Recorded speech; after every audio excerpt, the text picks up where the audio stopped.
Hey everybody, this is Jay Young with the Jay Young Show, and I've got my host on, Jordan. Jordan, welcome today. How you doing? How's everything going?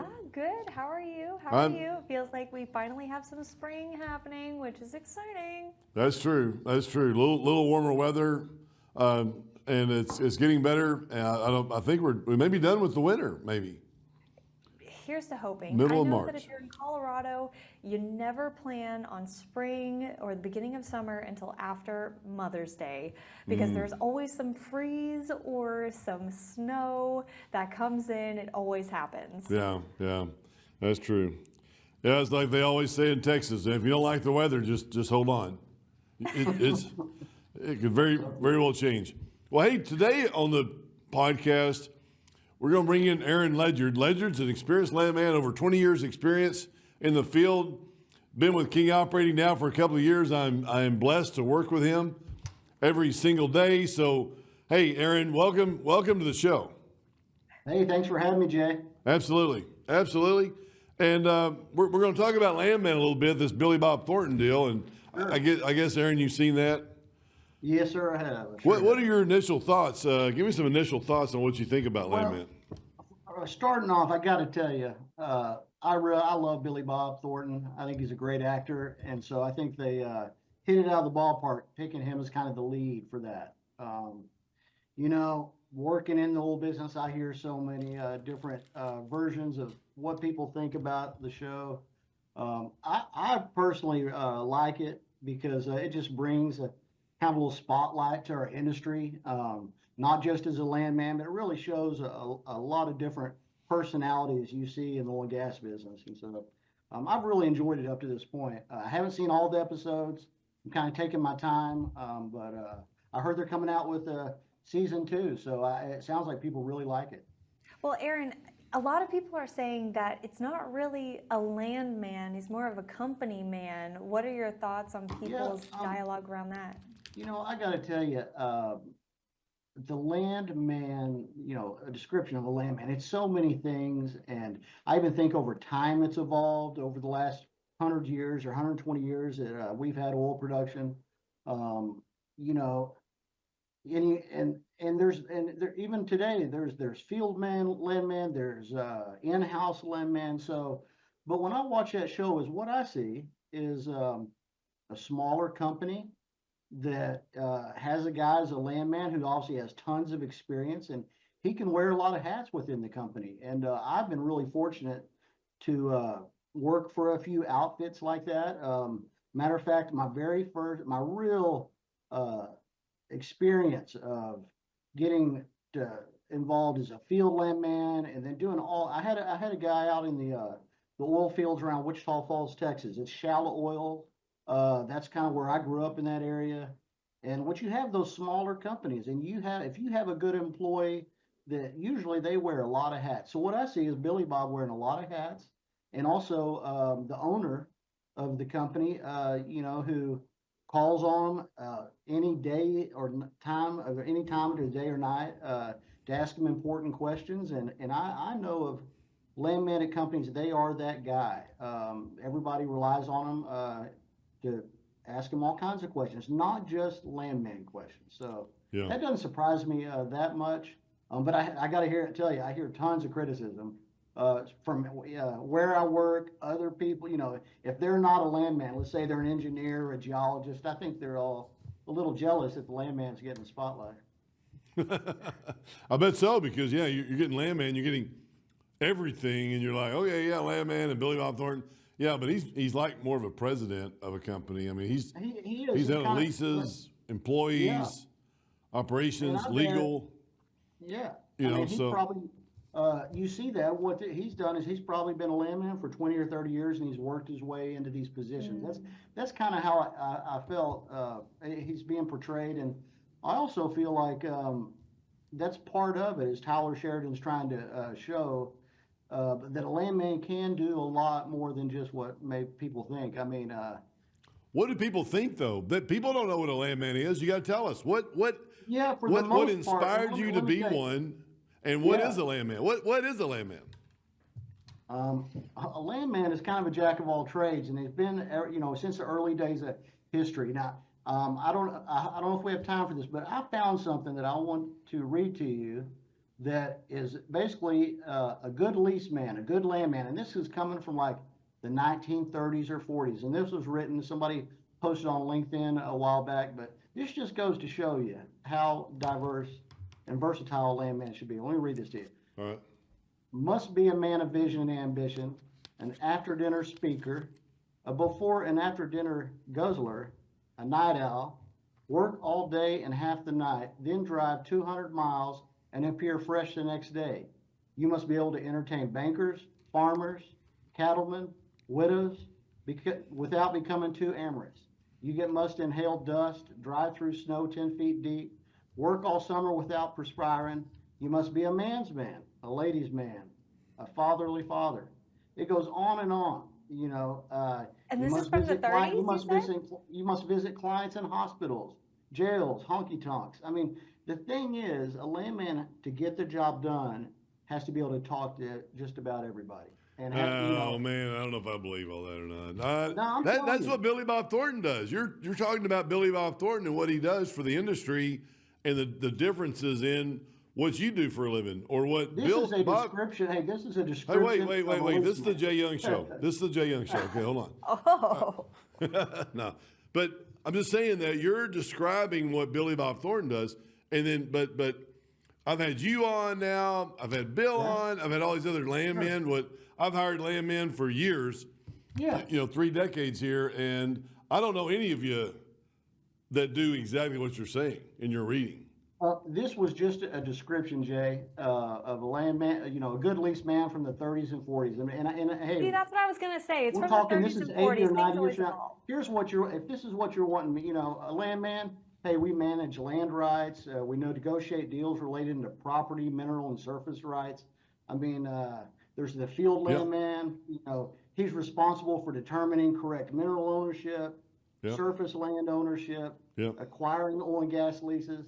And that's the field landman. Then you have the in-house landman, that more what Bill and I do at King on a daily basis, and that's we're responsible for the field landman activities, regulatory efforts, project development, a lot of administrative oversight. I mean, that is kind of what we do. But I got to tell you, you asked me first about the show and kind of landman, and I feel like that's what Tyler Sheridan was trying to show, is that landman can be a lot of different things. And I got to tell you, not as much as in my role here, but when I was working in those the oil fields around Wichita County, Archer County, Clay County, I had to go visit people in the hospital. I had to, that's when it was a lot different than my role now. And but I just that's one of the things I like about being a landman is there's a lot of different activities that it encompasses. And Yeah. I mean, you it's didn't just- have 4,500 barrels a day like Billy Bob has. He's got 4,500, or I forget how many barrels a day that have to go down that road of oil. And I mean, it's like 20 different trains. So I mean, it's like a billionaire. He works for a billionaire, John Hamm. So a little different in the whole. Oh, I agree. Not hey, John here's Hamm. the thing. Go ahead, Jay. Not John Hamm. It was the other guy. John Hamm's the guy that we went to his house, and his house was one that was in Landman. But John Hamm, was that John Hamm? Who's the other guy? That's John Hamm. Okay, who was the guy? I guess where I'm going with it, John Jay, Goff. is landman. There's all versions. Some guys they never leave the courthouse out in Eagle Pass, Texas, and then you have he's passed now, but then you have Aubrey McClendon, who was a landman, and he was to me the CEO that had Chesapeake, and he changed the shale oil and gas business with the shale revolution as a landman. So I mean, there's a wide range of landmen. Yeah. Well, what I was going to ask is, like, when you're looking at the landman and how it's evolved over the years, like, I know a lot of people are trying to shift to more of like AI and technology enablement when it comes to a lot of oil and gas activities. One, to like have cost efficiency, but also like, how does that impact the landman's job? Is there like an AI? There is, and let me tell you, everything's changed in a short amount of time. 15 years ago, my job was mainly driving to a county and going to the courthouse, and it took a lot of time to research the mineral and gas owners. You had to use these big books that you had to pull off the shelves, and we called it the grantor indexes and the grantee, and you had to create a chain of title. Well, now there's a lot of that stuff that I don't have to drive to the courthouse anymore. I can pull that up on the internet, and all that data is online. But what I see is, in the past, a company would have to seek a reliable landman, to show them areas that had more potential. Well, now technology, Jay, he can pull up Inveris and get into some in-depth analysis of a certain area. Well, before he ever sends Bill or I out somewhere to talk to somebody. So that part of it's changed, but the part that hasn't changed is the landman is a person lots of times who is creates the kind of the relationship with either the mineral owner, and we're having to talk to them day and night. We get calls in the evening, over the weekend about stuff. So that part of landman won't change. But I'll tell you, yeah, with AI, I mean, I think about it often of how something that might have taken somebody a month to go through all these deeds. Well, if this certain software has access to those deeds, and there's a certain search engine say look for this certain clause, we could go through there and pick it out in 30 seconds when it might take me a lot more time. So that's a great question. Technology is really changing it, but as far as the relationships that are a big part of the oil and gas business, that's where a landman is really crucial. Is still got to have somebody pick up the phone and make the phone call to the owners. When you're looking at those streamlined activities, is there any fear of, oh my gosh, is this data correct? Do you have to fact check what you're looking for? Because Yep. it's like the common saying of ChatGPT gets you started, but it's not an end point, right?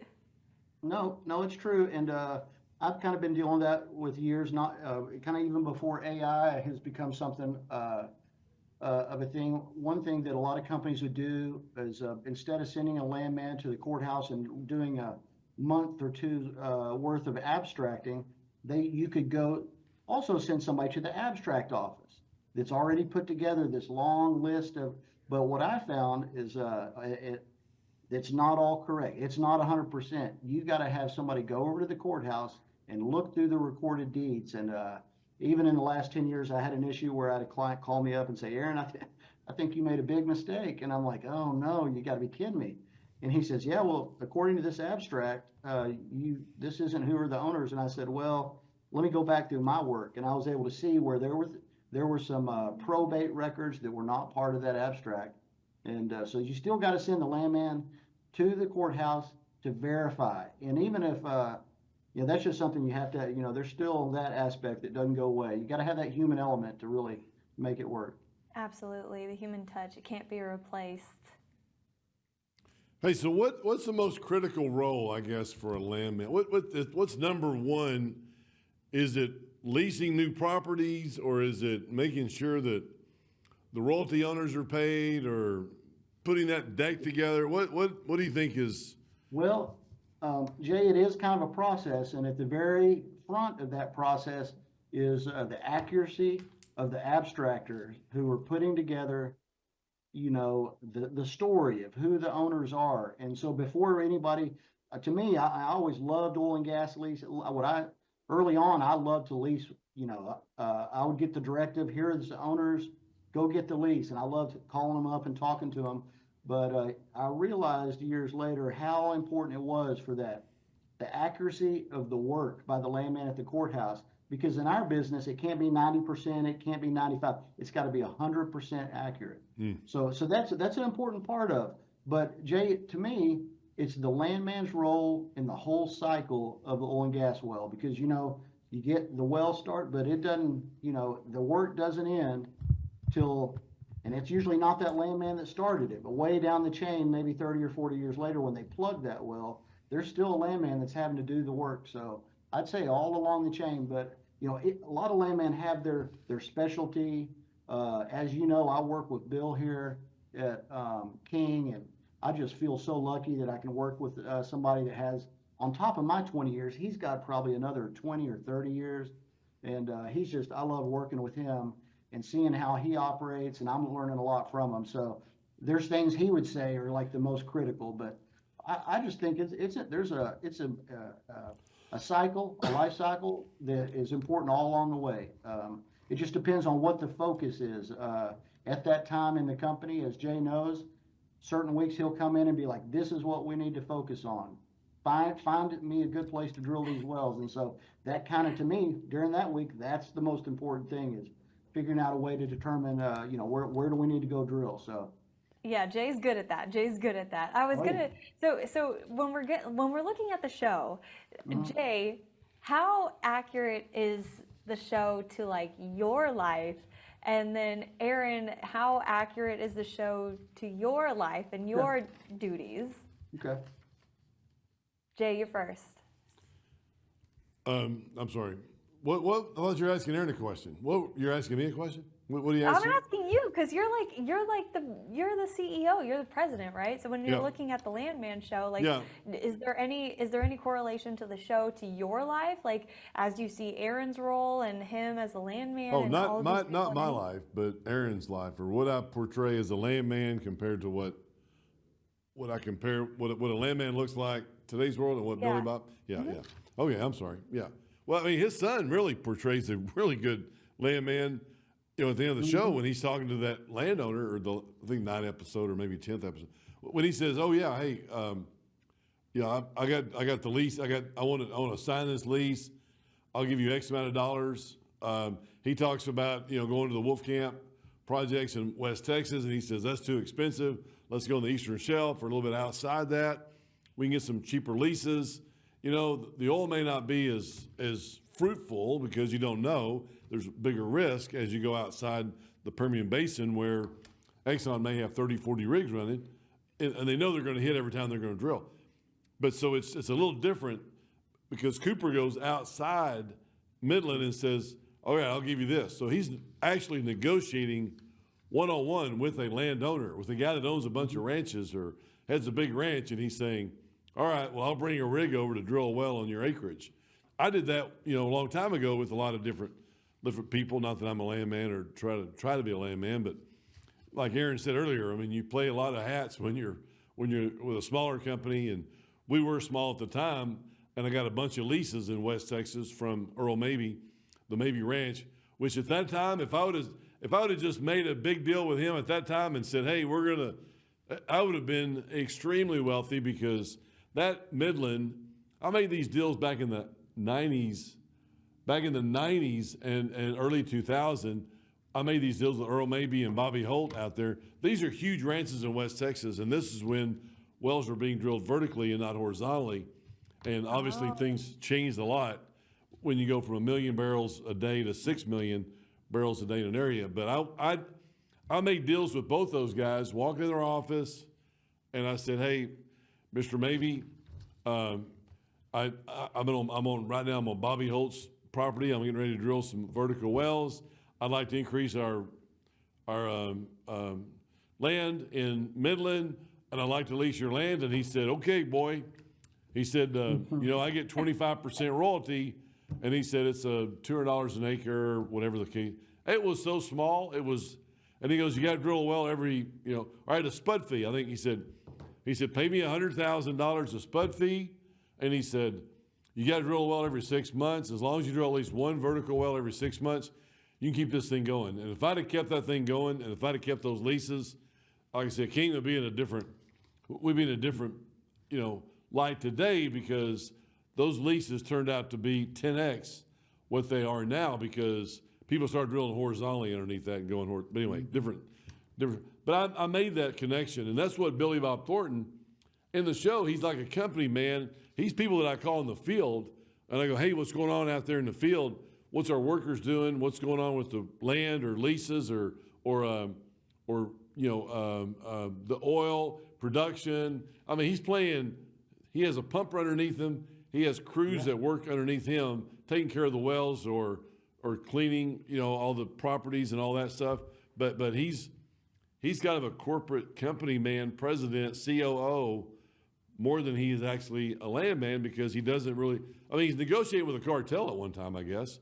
he kept he kept that lease going with that. But other than that, I mean, he doesn't really play the role of a landman that much or at all. Yeah, and I agree with you, Jay. Because I haven't watched all the episodes, but I did see that excerpt of where his son's going out and negotiating the oil and gas lease. And when I saw that, I was like, yeah, that is more like what I've experienced as a landman.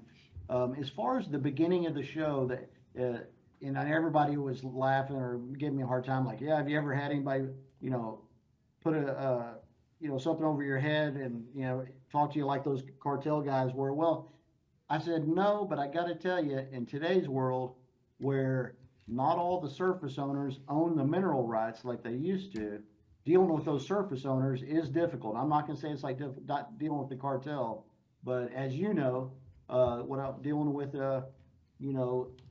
different surface owners out in East Texas, it seems like they're holding a gun to your head sometimes, but that's just the way it is. But yeah, it is. I felt like there's bits of it that there was, with Billy Bob that, I could see where that could be portrayed as a bit of a landman, but definitely when his son kind of came into his own and started doing it, that's something I could relate to a lot more. Yeah, no, I definitely agree. I like that. That was really a good part of it when Cooper did that and got the leases himself. And I liked it. I did. Yeah, it's good. All right, Jordan, you got another question, or you want me to? Is it my turn? I was curious how the business side varies. I mean, you talked a lot about like the difference of like missing out on deals, and you've done a lot of deals and you've learned a lot of things along the way. Like, is there something that they did that kind of missed the true business side of what reality is, or like, what is the correlation there, or what is, like, when you're reflecting on your business opportunities and investments and then you're looking at the shows, is there something that you're like, all right, so that's just not realistic, like the upside of that is not great, like why would they do this, or anything along those lines? I was in Midland yesterday, and I actually drove by my great uncle, my great grandfather. Most people have heard this, but my great grandfather had 12 kids, and that was before TV back in the 40s, about the 40s or 50s. They moved into Midland and moved to Big Spring, Kahoma actually, and they drilled. And he worked for a company that drilled a bunch of wells, and he took care of them. But anyway, his oldest child was my grandmother, and the youngest son. My grandmother? My grandmother was the oldest kid, and Bill Turner, who is my uncle, was he was the youngest kid, my great uncle. And I went by his shop yesterday, and he's no longer here living, whatever. But he's living, but he's not in the oil business anymore. I think he moved back to Levelland. But he had a business in Midland. I went by that yesterday. It was called Rod Tech. It was refurbishing rods. So we went by there, and then we were on our way to went through Midland, Andrews, up near Hobbs. But the fascinating thing about the business is these big wind turbines, and these big wind turbines. And I need to find out, because I'm 90% sure, but I don't know this for sure. But Billy Bob in the show says that those wind turbines are there to power up to do the electricity for the pumping unit, because they're too far away from electricity. That's going to be on a true or false questionnaire that I do have I think I'm on number 5 or 6 now with my true false landman questions. So that's going to be my next one. And I really wish that yesterday I'd have put myself up against those, because those things are so huge. Man, they're massive. Oh my gosh. I remember looking down we were in an airplane going over to San Angelo, and I remember looking down, and I looked down those, and I go, wow, look at that wind turbine right there. And I noticed this looked like a little ant right beside it, and the wind turbine's pretty big. And I was like, what is that down there? Oh, that's a truck, and that's a person. And I'm like, it was like this big. I'm like, oh my, those turbines are so huge. But anyway, I'm gonna have that question on there. But I've got 5 or 6 questions, Landman, true or false, that I put on social media because people are asking all the time, and I love your ideas about some more questions, Aaron, about what you know or what you don't know or what. Don't tell the answer. Don't tell the answer because I'll put it on my true or false. Aaron's already said it's spinning in his mind. He's like, oh, don't give anything away. We need to know on the LinkedIn. Absolutely. What do people think? Yeah. But it's interesting. Is there anything in particular that you saw on the show that you'd mark totally taken aback by, Aaron? No, and like I said earlier, I got to be honest with you. I watched probably the first 3 episodes, All right. and then have watched excerpts. So but you know what? I'm going to now. It gives me a good reason to do it, and so no, You just needed a reason. Yeah, I needed a good reason now. Well, and you said too that there's this episode or there's the second series or second year, and Heart Energy. That's where I met Jordan. But Heart Energy came out and said, "Hey, Jay, do you want to sponsor Billy Bob Thornton at the Doug conference this year at in Fort Worth?" And Super Doug. I was Super Doug, and we're a big sponsor there. And they said, "Do you want to sponsor him at a party or something or another?" And I was just thinking about, oh my gosh, how am I going to tell my wife? Because it's going to be expensive. How am I going to tell her? And all of a sudden they said, nope, we can't do it because Billy Bob's taping the new series of Landman. So if you didn't know if they were going to have a second series, you heard it here.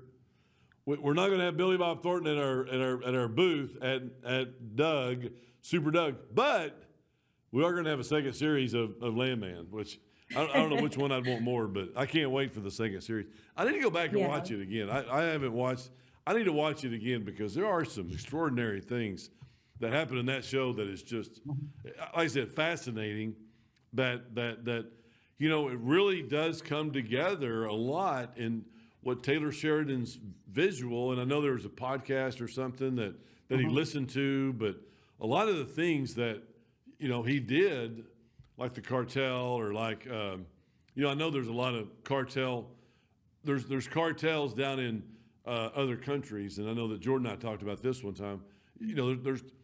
There's cartels down there. They may steal a few workers and just keep them until they get the insurance money or something. But it's like a slot machine to them. They know that the insurance will pay, $5 a year, so they'll take $5 a year and they'll turn them in, in a couple of months and give them back and cash that check, But let me see. There's the Babes and Brews thing that comes on, and they get the coffee early in the morning. I didn't go by there yesterday, but I should have gone by to take a picture, literally, of the deal, because there are women in bikinis that are serving coffee early in the morning out there, because those oil field workers will go by there and snap up a coffee real quick. And you have to be a ladies' man. It's a part of the description. All right. That's true. Very true. Very true. Very true. Well, back to reality. Back to reality. All right, back to the sheets. Aaron, we have sheets here. We're supposed to follow here. So. We strayed too far. All right, thanks, Aaron, when you're looking at the regulations and regulatory shifts, well, 2 questions here. One, how do you navigate through that in reality? And then do you see that reflected in the show as well? Like I said, I haven't seen all the episodes. I've only seen like the first 3. So that More reason to watch. Well, I know, and that's the thing. Once I start, I'll probably breeze through them and won't stop. Probably within a week and a half or 2, I'll have them all. But one thing I will say, as far as regulations and stuff, so much of that has changed just in the last 10 or 15 years because the predominance of horizontal wells, and that just changes so much as far as with the Texas Railroad Commission and the field rules that are applicable to the drilling of horizontal wells. And that these wells can hold a lot more acreage than a vertical well used to be, do. And so you really have to keep up with it. And what I do is I pretty much keep the Texas Railroad Commission website up on my computer all the time. I'm always trying to look for any updates on field rules. Um, but it's something that's very important. I mean, that's one thing I do think it's important for landmen is everything's changing. We have to stay relevant. I've had to kind of change my role several times in the last 20 years, depending on kind of what cycle we were in. And part of that is keeping up with the regulations. And I know Bill's a big part of the American Association of Petroleum Landmen, the AAPL. That's something that most landmen all have to be members of. We get certification through that. And I even heard that Tyler Sheridan was working closely with the AAPL in Fort Worth, that's where their headquarters is, to make sure that they get certain things right in the show. Yeah. So it is important to work with those groups, with Texas Railroad Commission, the APL, and that's kind of how we stay up on a lot of the new Yeah. developments. When I first entered into the oil and gas industry, it was very weird to like learn that the Railroad Commission was not actually about the railroad. Sure. I was like, wait, Mhm. Yeah. what? It's about oil and gas. It's not about the railroad, you know? So that was always really interesting. I have two more questions here, and one of those questions, and this is for both you and Jay, is what do you think people are learning about the industry from landman? Well, I bet GA can give a better answer on that. But what I do see is what I think people pick up on it is how hardworking the people are in this industry. There's nothing easy about it.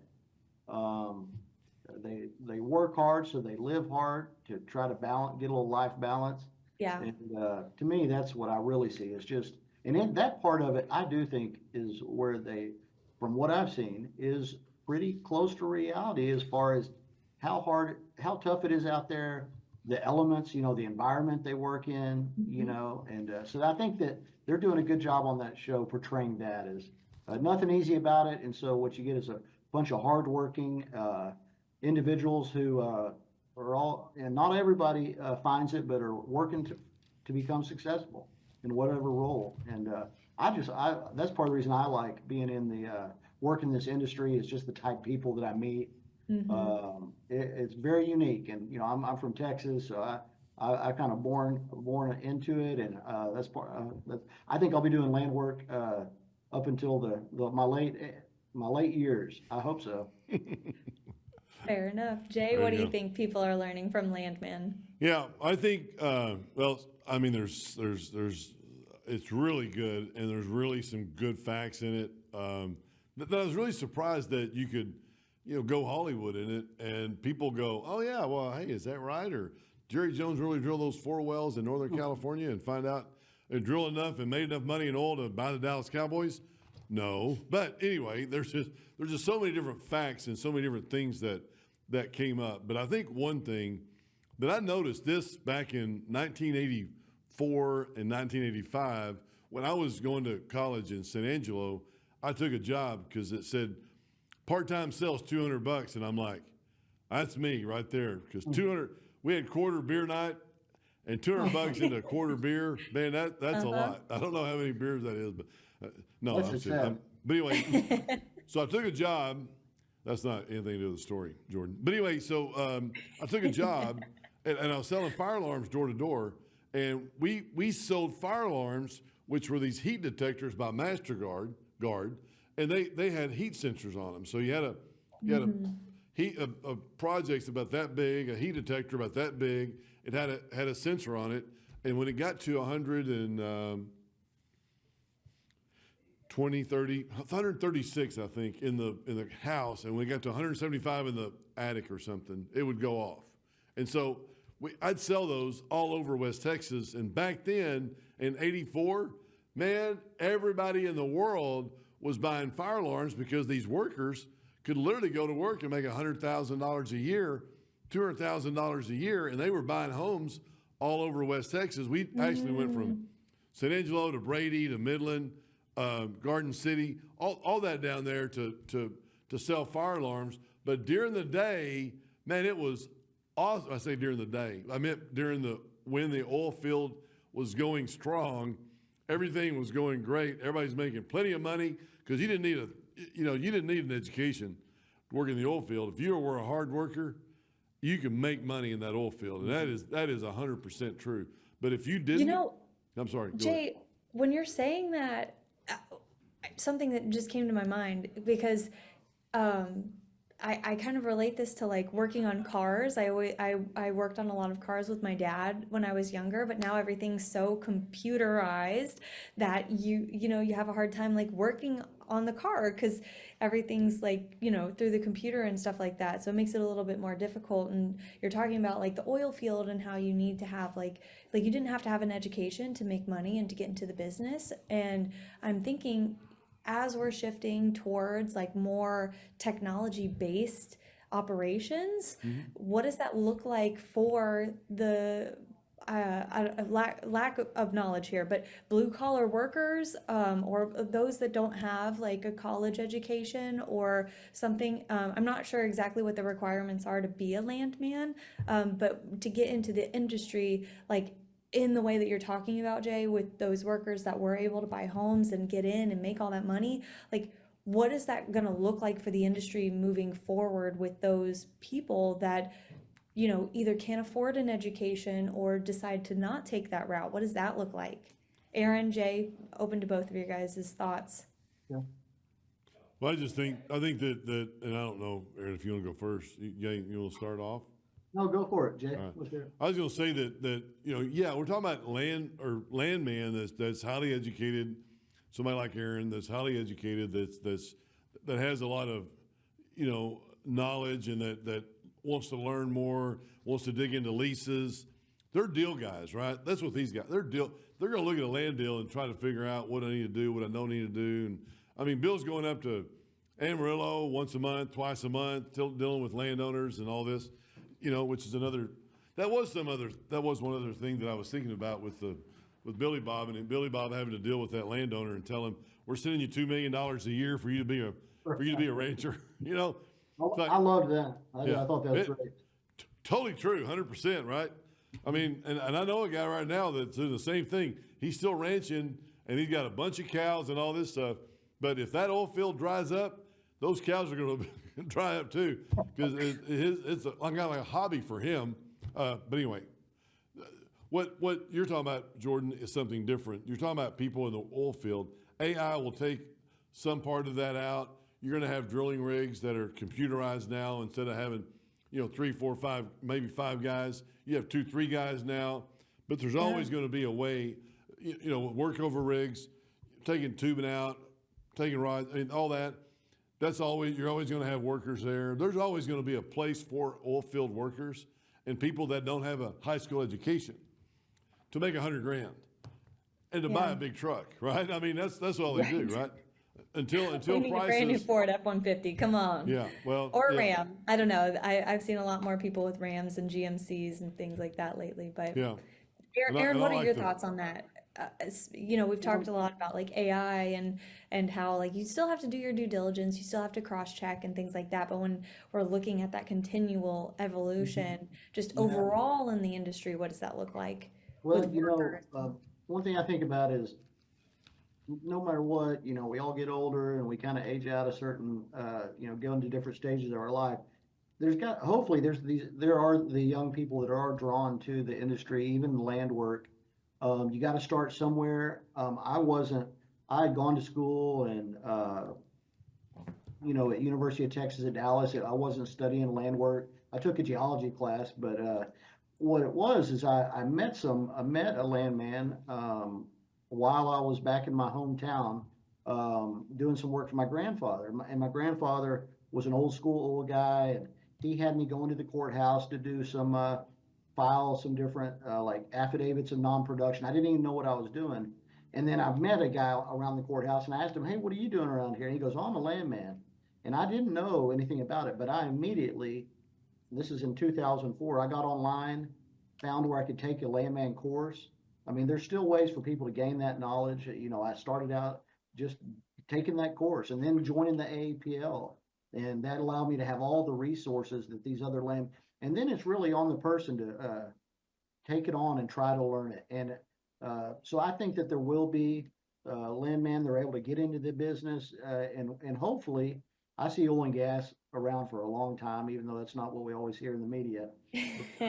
Also, surface landman, renewables offers a lot of different jobs to landmen. So hopefully, I hope these people and young, not just men and women, who want to get into it, they just have to dive into it. And nowadays, if somebody really wants to do something, they can find somewhere to learn about it. And then you got to find a mentor and somebody to go to work. But I was kind of lucky. That all happened once I had access to getting online, and I was going to I want to say it was landmen.net, and I found my first couple of jobs on there. Oh, wow. Yeah, so I mean, YouTube University really does a lot for a lot of folks out there. and I haven't checked it, but I bet you there's some Landman University stuff. I don't know. What advice would you give to your younger self, your 18-year-old self? I mean, knowing what you know now about your career and working for Jay and going through so many deals. Yeah, I would have been a lot more serious. I thought I had all the time in the world, and life seems to be going by. I'm in my 50s now. It's going by fast. I kind of wish I would have just honed in on what I really wanted earlier in life. But I had to live a little bit to get to that point. But yeah, more than anything, it's just figure out what you want to do, and then try to be the best at it, because it's very competitive out there. You got to work really hard. But in the United States, hey, if you have the will and really want to be successful, there are opportunities there. So I think really it's just I would have been working a little harder at an early age instead of just thinking I had to travel and have more fun. That's a big part of it. I just would have gotten a little more serious at an early age. But I have no regrets, because this is where I am now. I'm working with Jay here at King Operating, and all my earlier experiences led me to this. So Yeah. I have no qualms with that. No, that's great. I appreciate that, and we love having you, and you done great here. We really appreciate that for sure, 100%. I was going to say, if you could have dinner with any fictional character, who would that be? I got to say James Bond. I've always been partial to James Bond. I love that. At an early age. I mean, I even had my parents, a couple of my birthday parties would go to the theater and watch a James Bond film, whatever was coming out. There you go. Just too many high quality, some great characteristics that James had that, a lot of men I would think would want to emulate. Yeah, that's good. I like that. I don't say what superpower would you have, or what fictional character, but no, I think that's good. Yep. Laura put down here, what's the weirdest thing you've ever Googled? Do you have any idea what that would be? Laura, our marketing director. I know, man. She's told me some great questions here. Yeah. Well, I saw that and I thought this was some sort of trap. Not at work. Not the things that you Googled at work. Let's not. Yeah. Yeah, because hopefully it's not at work. Hopefully it's not weird and at work. All right. No, it's funny though. I don't Google too much. I don't use it too much. It's funny. I can't even really think of anything. Well, here's something that I thought of, and then related to the oil and gas business. Is I was working in Clay County, and I came across an old lease that was already plugged, and it produced a lot of oil, and it was called the Amos and Andy lease. And I kept driving by that, and I was like, Amos and Andy, what is it? Well, I Googled it, and Jay might know what that, but it's an old show that was on in the 50s, and eventually I think that we live in a time where oh my gosh, nobody would take that seriously, maybe. Yeah. So anyway, I learned a little something new. I wasn't born then. I was not born then. But. No, I wasn't either, and so I didn't know anything about it. But what I was told was that lease in Clay County supposedly was owned by a bunch of Hollywood actors and so it wasn't unheard of to see these fancy cars rolling down that old county road. Because a bunch of these actors had an interest in that old Amos and Andy lease. Man. Anyway, that's cool. I Googled that one time, and that's what I learned. All right. Well, I guess that would count then. That would be good. Okay. Yeah. Any final thoughts on what you what you want to portray or what you want people to think that a landman is, or anything? What's the 2, 3? I don't know. What's the biggest things that you want to be known for in this industry? I mean, not your legacy. We're not going there. We're not going to go legacy, No. and but just as a landman.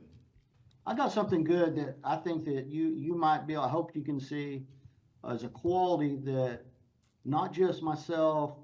I see in other landmen and other landmen you even have employed here, like Bill and Craig Hazley, who's another guy he's got 20 years of experience on me, and he's awesome. But what all of us, I think, have, and this is, if this is something is, I think we're somewhat likable, patient, hardworking, and all those you have to kind of be a good negotiator. And to me, that allows you to kind of understand the needs lots of times of whether it's the leaseor, the guy that owns the mineral rights, or the leasee, the oil company. But a lot of it is you just got to be a good guy, and hopefully I'm going to work hard the rest of my life so someday they say, that old Aaron, he's a good guy. Yeah. That's what I'm shooting for. Good. I like that. That's good. Very good. I mean, I think for me is the land department it's big. I mean, there's a lot of things. I mean, I was talking to Craig the other day, and Craig's been working on one of our projects for, man, I don't know how long. I mean, What does Craig do? I don't know who Craig is. He's a landman. Yeah. And, okay. He's worked for Jay for years. I think Jay brought him back. I think even Craig had probably retired at some point. He was his last company he was with was XTO in downtown Fort Worth. Oh, okay. And tons of experience in East Texas. And when we kind of got one of our East Texas projects back going last year, it just made sense to get Craig involved, and he's here with us now and working with Bill. And you brought him out of the retirement. hey, you got. I did. I know we did bring him out of retirement. Yeah, because his wife just tells him to leave 2 or 3 days a week. He says, okay, that's about good. I'm good Monday, Wednesday, Friday if you want to go. But I need to ask him, how much longer do you need on this? Because man, he seems like he's been around. Much. He's like a booger on the end of my finger, man. I can't get rid of this guy. Yeah. No, I'm just kidding. I love Craig. And you know, the good thing about Craig is I took Craig to several lunches or whatever over the days, and when I talk to him about it, when I say, hey, yeah, here's, so and so, he goes, oh man, I know him and him and him and him. I mean, it's like this industry's, small. It's big, but it's small. I mean, there's a lot of people in it that and it's just really good that Craig knew a lot more people than what I thought. So. Oh man, Bill and him know so many people. I just can't. It's unbelievable. Yeah, the longer we're in this business, man, the more people we run into, the more people that have done business or whatever. ROR, return on relationships. That's right, exactly. You've heard that before. Network. Yep. What your net worth is your network. Network is your net worth. Go. Yeah. Somebody TM it. Yep. Trademark that. Well, Aaron, it's been a pleasure having you on the show. It's been a pleasure talking with you. I'm sure we'll have many more thoughts after you've watched more episodes of Landman. Definitely. I know Jay's really excited for the new season. You heard it here first. There is going to be season 2. And I think I'm good on my questions. And again, I think I'll have more once the show keeps going. Jay, is there any last thoughts for you? No, that's good. I mean, I know we covered a lot of topics here. I think there's a lot of good stuff that we've talked about with the land department, what a landman. I mean, it's like we probably need to go over that one time, Jordan. Is okay. What looks good, and this is kind of what I've got an idea for a series, a docu-series or just talking about, hey, what all needs to go, and the land department is a very important spoke on that wheel, because I mean we gotta have land. I mean, we go out and look for a project. We may find a project, but if you don't go through land first to make sure that it's good, man, you're like, no, we can't buy that prospect because you got people that don't want to lease, or there's the leases aren't what they say. Like, okay, yeah, this is a 80% lease. Well, it's 60% because these people don't want to lease or something. There's so many things going. Geology, is the geology tells about the project, and if it looks good when you drill it that you're going to hit, that's the optimistic person in the group that says, hey, yes, I think this is a good prospect, and if we drill, we're going to hit. and if it does, this is what we're going to have. And then the engineer comes behind them and says, oh, the geologist is half right, which is normal, right? Because he's the negative, the realistic one. You'll call it engineers realistic or negative. For me, the optimistic guy in the room, I always say that they're negative, but they say they're realistic, and they'll dial it back and say, well, I know, but what if you only have... I agree with you, Jay. Yeah. I'm the same way. What if you only have 100,000 barrels and not 300,000 barrels, and it costs you $2 million to drill a well? Then, you know, so that you have the geologist, engineering, and then land to make sure that, hey, everything's buttoned up, everything's good. You know, and if we would have looked at that land a lot more closely on that project out in East Texas, we wouldn't have done it. I bet I have spent probably more money than it cost me initially to button up all this land work because everything was just so screwed up. I mean, we had wells in South Texas. We had land stuff down there that we had to do and get rid of, and this stuff up in Harrison County. That stuff right there has cost, I don't know if $1 million. If it's up to $1 million, I don't want to know. Yeah. Don't tell Jay, me. it's the most, you know, I've done a lot of West Texas title, which is supposed to be difficult, you know, but those tracks in Harrison County, that's the most difficult title I've ever been a part of. Yeah. Well, there's more experience under your belt. Yeah, we're about to have it completed, and I know Jay's been waiting for that for a long time. Absolutely. And what happens is you have one family that has 5 or 6 kids, and then they have 5 or 6 kids, and then they have 5 or 6.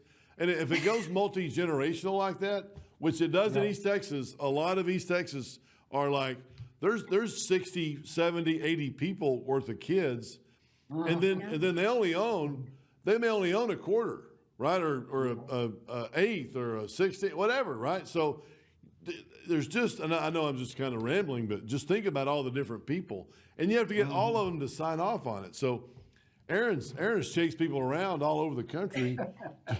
That's why he's driving all over. Yeah, but anyway, Aaron, thank you so much for coming on today. It's been awesome. Jordan, Thanks, Jay. you always amaze me with your insight and your great questions, and appreciate you always. And anything else, Jordan? You want to finish up with anything, or is there No, I don't think so. If you keep talking like that, I'm not going to be able to walk out of the room. My head's going to get too big. Hey, you're great. You're great, and we appreciate you being here. No, stop it.